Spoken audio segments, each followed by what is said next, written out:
वापस नहीं आते, वहां से तत्काल हिमालय की ओर बढ़ते हैं। अगला पड़ाव, जहां इस समय बहुत झटके आ रहे हैं, 1201 किलोमीटर, 6637 किलोमीटर की यात्रा। और आदिगुरु शंकराचार्य सीधा जाते हैं पशुपतिनाथ के मंदिर में।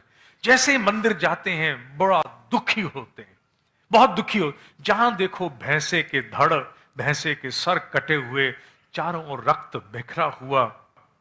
शिवलिंग पर, जो वहां पशुपतिनाथ जी का मुख्य शिवलिंग है, उस पर कुत्ते आकर के रक्त चाट रहे हैं।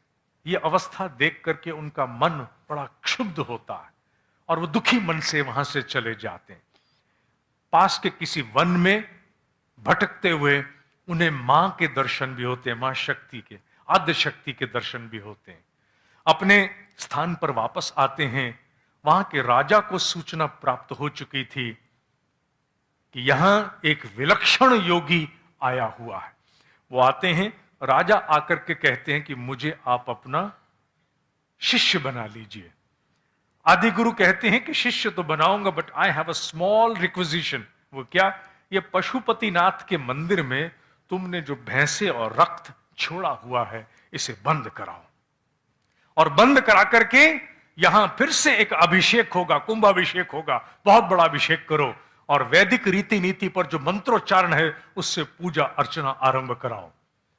वो कहते हैं कि महाराज, हमारे पास आरती करने वाले तो हैं, लेकिन ऐसा काल विपरीत हुआ कि यहां वेदों का गायन करने वाले, मंत्रोच्चारण करने वाले लोग नहीं हैं।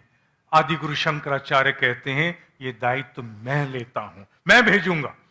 और साथ ही वो अपने दोनों शिष्यों को साथ लेकर के उसका कुंभ अभिषेक करते हैं। बहुत बड़ा आयोजन होता है और काठमांडू से वो वापस चलते हैं काशी के लिए।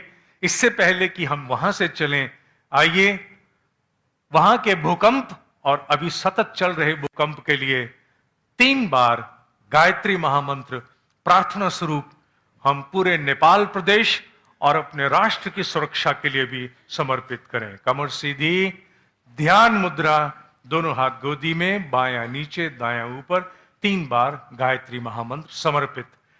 ओम भूर्भुवः स्वाहा तत्सवितुर्वरेण्यं